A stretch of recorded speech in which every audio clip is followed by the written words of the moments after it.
Please subscribe our channel, click the bell icon and never miss the new video.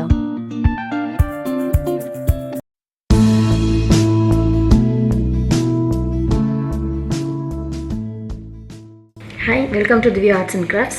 இன்னைக்கு வந்து நம்ம இதுவரைக்கும் learn பண்ண ஆரி எம்ப்ராய்டரியை வச்சு ஒரு சிம்பிளான ஒரு ப்ளவுஸ் எப்படி டிசைன் பண்ணலாம் அப்படிங்கறத நான் காமிக்க போறேன். இது வரைக்கும் என்னோட வீடியோஸ்ல இருக்கிற எல்லா பேசிக் ஆரி எம்ப்ராய்டரியில இருந்து பீட்ஸ் ஸ்டிட்ச் பண்றதுல இருந்து இது இப்போ போடுற டிசைன்ஸ்ல இருக்கிற எல்லா ஸ்டிச்சஸும் நம்ம ஏற்கனவே போட்டு பிராக்டீஸ் பண்ணிருப்போம்.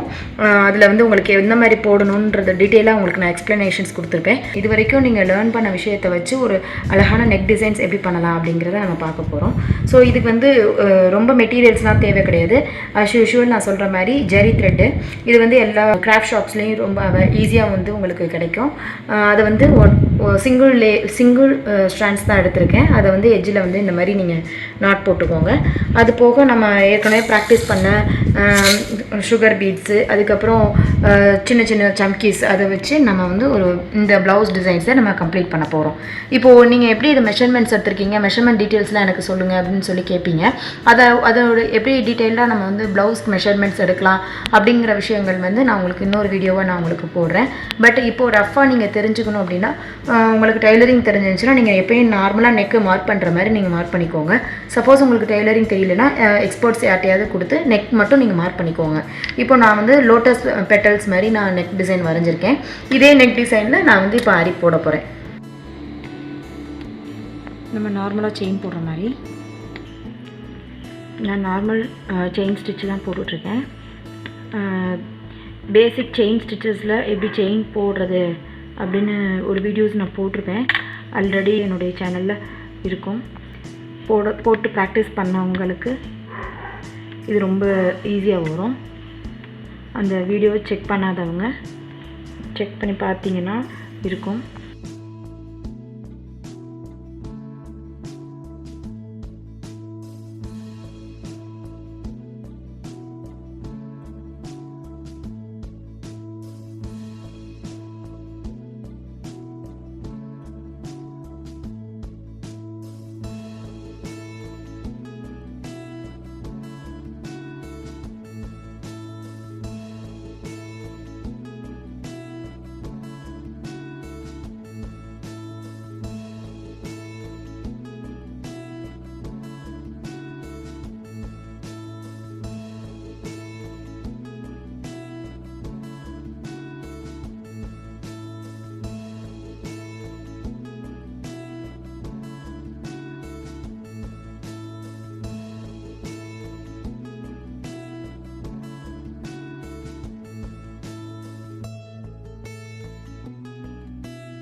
ஸோ இப்போ நான் பேசிக் செயின் ஸ்டிச்சஸ் தான் போட்டிருக்கேன். இந்த செயின் ஸ்டிச்சஸ் எப்படி போடணும்னு சொல்லிட்டு வெரி ஃபர்ஸ்ட்டு ஆரி பேசிக் டியூட்டோரியல்ன்றதுல லிங்க்கில் நீங்கள் போய் பார்த்தீங்கன்னா என்னோடய சேனல்ஸில் இருக்கும். ஸோ அதை வச்சு நீங்கள் வந்து செயின் ஸ்டிச்சஸ் போட்டுக்கோங்க. இது நீங்கள் ஜெரி த்ரெட்டில் ஃபர்ஸ்ட் டைம் போடுறவங்களா இருந்தால் கூட ஜெரி த்ரெட்டில் நீங்கள் போட்டு பழகுனீங்கன்னா அது வந்து உங்களுக்கு ஃபாஸ்ட்டாக வந்துடும். ஸோ இதே மாதிரி நம்ம எப்பயுமே ப்ளவுஸில் போடல, சிங்கிள் லைன் மட்டும் இந்த ஜெரி த்ரெட் போட்டால் நல்லாவே இருக்காது. ஸோ அதனால் அது பக்கத்துலேயே டிஃப்ரென்ஸஸ் தெரியாத மாதிரி இன்னொரு வருஷம் நான் வேறு ஒன்றுமே போடல, அதே சேம் செயின் ஸ்டிச்சஸ் தான் போடுறேன். ஸோ இது டபுள் செயினை நம்ம போடும்போது உங்களுக்கு ஒரு திக் லுக் இருக்கும். ஸோ அதனால் ரொம்ப பக்கத்தில் ஸ்பேஸே இல்லாமல் ரொம்ப நெருக்கமாக இது சிங்கிள் செயினா டபுள் செயினான்ற டிஃப்ரென்சஸ் தெரியாத அளவுக்கு 2 லேயராக அதே கோல்டு செயினை நீங்கள் போட்டுக்கோங்க. ஸோ நம்ம இப்போ போடுற இந்த நெக் டிசைனோட கான்செப்டே நம்ம இது வரைக்கும் லேர்ன் பண்ண ஸ்டிச்சஸை வச்சு ஒரு நெக் டிசைன் எப்படி நம்ம வந்து கம்ப்ளீட் பண்ணலாம் அப்படின்றத காமிக்கிறதுக்காக மட்டுமே தான். ஸோ இதை வந்து நீங்கள் ஒரு கஸ்டமருக்கு நீங்கள் போட்டு கொடுக்கணும் அப்படின்னு நீங்கள் பிளான் பண்ணிங்கன்னா இந்த பேசிக்கான ஸ்டிச்சஸை வச்சு போடுற ப்ளவுஸ்க்கு மினிமமாக 500 to 1000 வரைக்கும் நீங்கள் வந்து சார்ஜ் பண்ணலாம். ஸ்டெப் பை ஸ்டெப்பாக நம்ம லேர்ன் பண்ண ஸ்டிச்சஸை வச்சு ஒரு அழகான ஒரு ப்ளவுஸையே நம்மளால் கம்ப்ளீட் பண்ண முடியும் அப்படின்ற ஒரு கான்ஃபிடன்ஸ் லெவல் வர்றதுக்காக தான் நான் அந்த வீடியோஸ் நான் அப்லோட் பண்ணியிருக்கேன்.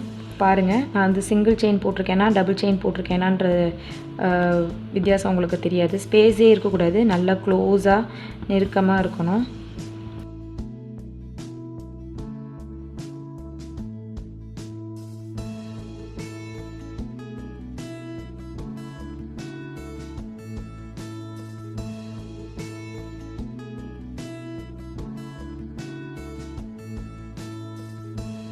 ஸோ இப்போ நம்ம 2 வருஷம் கோல்ட் செயின் போட்டாச்சு. பாருங்கள் நல்லா க்ளோஸாக நான் போட்டிருக்கேன். ஸோ அப்படி க்ளோஸாக போடும்போது உங்களுக்கு பக்கத்தில் ஸ்பேஸே இல்லாத போது ஒரு 2 வருஷம் போட்டிருக்கீங்களா இல்லை சிங்கிள் லேயர் திக்காக நீங்கள் போட்டிருக்கீங்களான்ற டிஃப்ரென்சஸ் தெரியாத மாதிரி இருக்கும். இப்போ போட்டுட்டு அதுக்கப்புறம் நம்ம வந்து சுகர் பீட்ஸ் போட ஆரம்பிக்கலாம். சுகர் பீட்ஸ் வந்து இந்த மாதிரி ஊசியில் எடுத்து ப்ராக்டிஸ் பண்ணிக்கோங்க.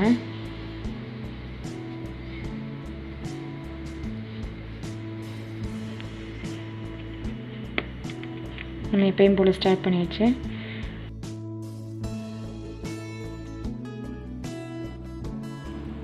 ரெண்டு இல்லைன்னா 3 பீட்ஸ்க்கு மேலே போடாதீங்க.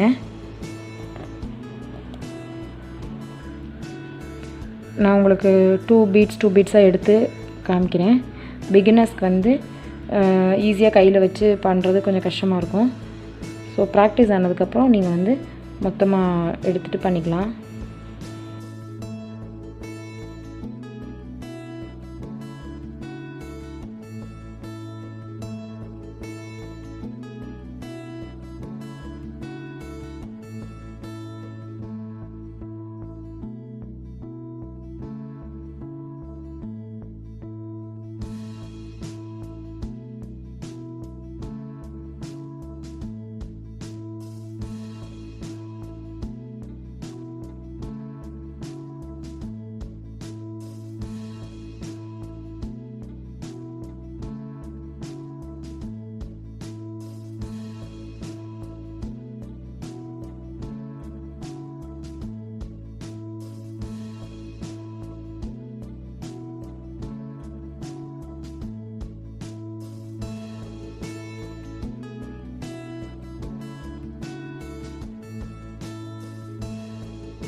ஸோ இதை மாதிரி நம்ம வந்து பீட்ஸை வந்து போட்டுக்கணும். இப்போ பாருங்கள் பீட்ஸ் போட்டிருக்கிறது இந்த 2, 3ன்ற கவுண்ட்டில் நான் போட்டதுனால இது வந்து உங்களுக்கு லூஸாக இல்லை. சப்போஸ் நீங்கள் பீட்ஸ் சீக்கிரம் ஃபாஸ்ட்டாக கம்ப்ளீட் பண்ணணுன்றக்காக 4, 5 பீட்ஸ் எடுத்து நீங்கள் ஒரு லைனாக பண்ணும்போது இந்த இடத்துல வந்து உங்களுக்கு லூஸாக இருக்கும். ஸோ அந்த மாதிரி கண்டிப்பாக போடக்கூடாது. 2 அது மேக்ஸிமம் 3 அதுக்கு மேலே நீங்கள் வந்து பீட்ஸ் எடுத்து ஒரே நேரத்தில் ஸ்டிச் பண்ணக்கூடாது.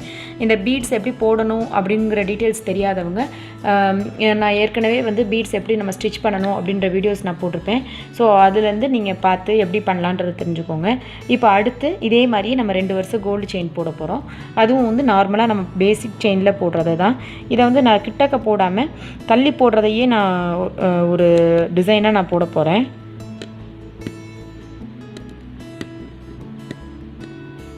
ஆஸ் யூஷுவல் நான் ஃபர்ஸ்ட் செயின் போட்ட மாதிரி கோல்ட் செயினுன்னாலே 2 லேயர்ஸ் போட்டிங்கன்னா தான் நல்லாயிருக்கும்.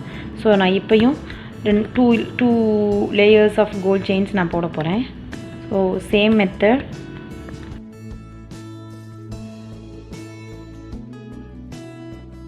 இப்போது நான் வந்து இதே மாதிரி டபுள் லேயர் வந்து நான் கோல்ட் செயின் போட்டிருக்கேன்.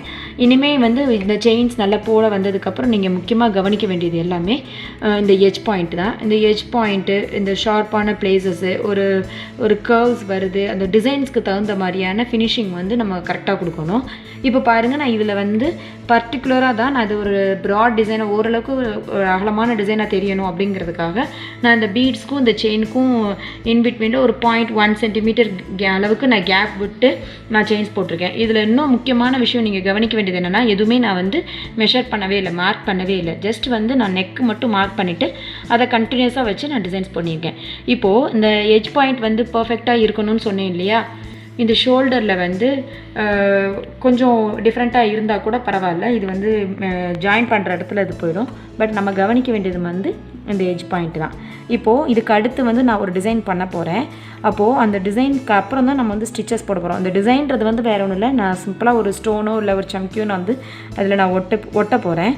அப்போது அதுக்கப்புறம் வந்து செயின் வந்தால் நல்லாயிருக்கும் அப்படின்னு நான் ஃபீல் பண்ணுறேன். ஸோ இந்த ஏற்கனவே நம்ம வரைஞ்சிருக்கோம் இல்லையா, அதை வந்து அப்படியே ஒரு குறிப்பிட்ட டிஸ்டன்ஸு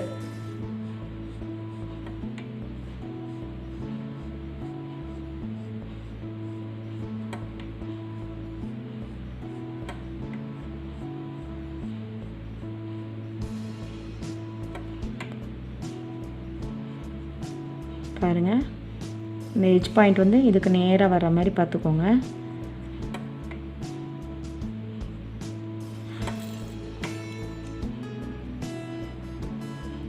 அதே அளவு இங்கே எவ்வளோ டிஸ்டன்ஸ் விட்டுட்டு வரோமோ அதே டிஸ்டன்ஸ்.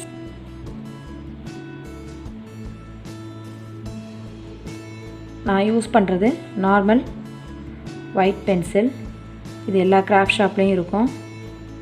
ஸோ இந்த மாதிரி ரஃப்பாக நீங்கள் வந்து டயக்ராம் பண்ணி வச்சுக்கோங்க. இது ரொம்ப டார்க்காக இருக்கணும்னு தேவையில்லை. இந்த இன்பிட்வீனில் நான் இந்த சம்கியை வந்து ஸ்டோன்ஸ் மாதிரி நான் வைக்க போகிறேன்.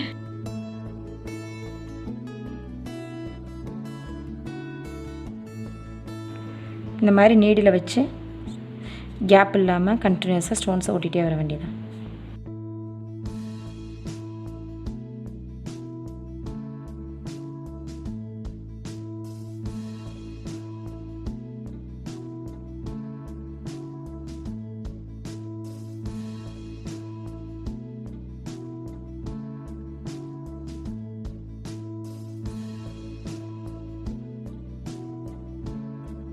ஸோ இந்த மாதிரி க்ளூ வச்சு நம்ம சம்கியாக இருந்தாலும் சரி ஸ்டோன்ஸாக இருந்தாலும் சரி அதை வந்து ஒட்டிக்கலாம். ஸ்டிக் பண்ணிவிட்டு ஒரு 5 to 10 minutes இது வந்து நல்லா காயிடும். அதுக்கப்புறம் வந்து திரும்ப வந்து நம்ம ஆரி ஒர்க்கில் கண்டினியூ பண்ணிக்கலாம். ஸோ இது நல்லா ஸ்டிக் பண்ணது எல்லாமே நல்லா ட்ரை ஆகிடுச்சு. எப்பயுமே வந்து ஏதாவது ஸ்டிக் பண்ணுறீங்கன்னா நல்லா ட்ரை ஆனதுக்கப்புறம் நீங்கள் அடுத்த வருஷம் பண்ணுறதுக்கு ட்ரை பண்ணுங்கள். இது செமி ட்ரை ஆகிருக்கையில் நீங்கள் போட ஆரம்பிச்சிங்கன்னா இது வந்து மூவ் ஆக ஆரம்பிச்சிடும், ஷேக் ஆக ஆரம்பிச்சிடும். அப்போ ஃபினிஷிங் வந்து உங்களுக்கு பர்ஃபெக்டாக வராது. ஸோ இது நல்லா ட்ரை ஆனதுக்கப்புறம் இதில் போட்டிருக்கோம் இல்லையா, இதே கவுண்டிங்கில் நம்ம போட போகிறோம். ரிவர்ஸில் போட போகிறோம். லைக் வந்து இதே மாதிரி டபுள் செயின், அப்புறம் ஒரு பீட்ஸு, அப்புறம் ஒரு டபுள் செயின், அந்த மாதிரி நம்ம போட போகிறோம். ஸோ ஆஸ் யூஷுவல் நம்ம எப்பயும் போடுற மாதிரியான கோல்ட் செயின்.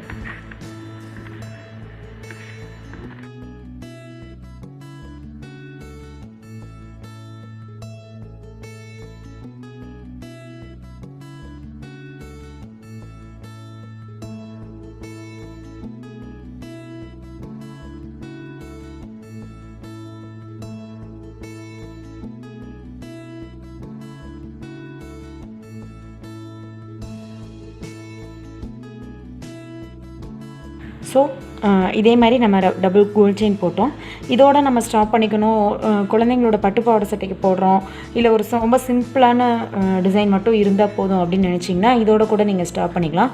பட் இதையே இன்னும் கொஞ்சம் ப்ராடாக நம்ம காமிக்கணும் அப்படின்னா இந்த மெத்தோட இந்த பீடையும் திரும்ப இந்த டபுள் லைனையும் போட்டோம்னா இதனுடைய திக்னஸ் வந்து கொஞ்சம் ஜாஸ்தியாக இருக்கும். நான் இப்போ கொஞ்சம் திக்னஸாக போட்டு நான் உங்களுக்கு காமிக்கிறேன். நீங்கள் வந்து ரொம்ப சிம்பிளாக போதுன்னா நீங்கள் இந்த ஸ்டேஜோடு ஸ்டாப் பண்ணிக்கலாம். இப்போது நம்ம போடுற ஒர்க்கோட ஒரு ரொம்ப முக்கியமான ஒரு ஸ்பெஷாலிட்டி என்னென்னு கேட்டால், யாருமே ட்ராயிங் பண்ண தெரியாது, ட்ரேசிங் பண்ண தெரியாது, எனக்கு வந்து எப்படி நெக்கை வந்து மார்க் பண்ணணுன்றது தெரியாது அப்படிங்கிறவங்க கூட நான் போஸ்ட் பண்ணியிருந்த வீடியோஸை வச்சு நீங்கள் ஒரு அழகான ஒரு ஆரி எம்ப்ராய்டரி பண்ணலாம் அப்படிங்கிறத தெரிஞ்சுக்கிறதுக்காக தான் நான் இந்த மாதிரி ஒரு சிம்பிள் டிசைன்ஸ் உங்களுக்கு போட்டு காமிக்கிறேன். இதுக்கு வந்து நீங்கள் ஃப்ரீ ஹேண்டாக உங்களுக்கு வரைய தெரியணுன்ற அவசியமும் கிடையாது. இது ட்ரேசிங் பண்ண தெரியல அப்படின்ற ஒரு அர்த்தமும் கிடையாது. ஜஸ்ட் நீங்கள் வந்து உங்களுக்கு ப்ளவுஸ் வந்து மெஷர் பண்ண தெரியும், மார்க் பண்ண தெரியும், நெக் பார்ட்டை வந்து உங்களுக்கு மார்க் பண்ண தெரியும் அப்படின்னு சொன்னால் நீங்களே மார்க் பண்ணிக்கோங்க. அப்படி இல்லையா உங்களுக்கு தெரிஞ்ச டெய்லர்ஸ்ட்டை கொடுத்து ஒரு நெக் பார்ட் மட்டும் மார்க் பண்ணிக்கிட்டீங்கன்னா அந்த மார்க்கிங்கில் உங்களுக்கு தேவையான டிசைன்ஸில் நம்ம பண்ணிக்கலாம். இதை வந்து யூ ஷேப்பில் பண்ணிக்கலாம், இதை பா ஷேப்பில் பண்ணிக்கலாம், டைமண்ட் ஷேப்பில் பண்ணிக்கலாம். நான் இப்போ வந்து லோட்டஸ் பெட்டல் ஷேப்பில் பண்ணியிருக்கேன். ஸோ இந்த மாதிரி இந்த டிசைனையே இன்னும் வந்து நம்ம எக்ஸ்டெண்ட் பண்ணிகிட்டே போகலாம். லைக் இன்னொரு வருஷம் ஒரு ஸ்டோனை வச்சுட்டு திரும்பவும் அதே பீடு அதே 2 வருஷம் கோல்ட் செயின் பண்ணிங்கன்னா இன்னும் கொஞ்சம் அகலமாக இருக்கும். ஸோ இப்போது நீங்கள் என்ன நெக்கில் போடுறீங்களோ அதே டிசைனை வந்து ஹேண்டுக்கும் வந்து பார்டரில் வந்து போட்டிங்க அப்படின்னு சொன்னால் இது கண்டிப்பாக வந்து ரொம்ப ஒரு கிராண்டான ஒரு ப்ளவுஸோட லுக் உங்களுக்கு வந்து கண்டிப்பாக கொடுக்கும். ஸோ இந்த வீடியோ கண்டிப்பாக எல்லாருக்கும் யூஸ்ஃபுல்லாக இருக்கும்னு நம்புகிறேன். இன்னும் வர வீடியோஸில் இன்னும் நிறைய ஆரி எம்ப்ராய்டரி டிசைன்ஸ் இன்னும் நிறைய விஷயங்கள் இந்த சேனல்ஸில் நான் போஸ்ட் பண்ணிகிட்டே இருக்கேன். So don't forget to subscribe our channel. Thanks for watching and keep on watching. Thank you.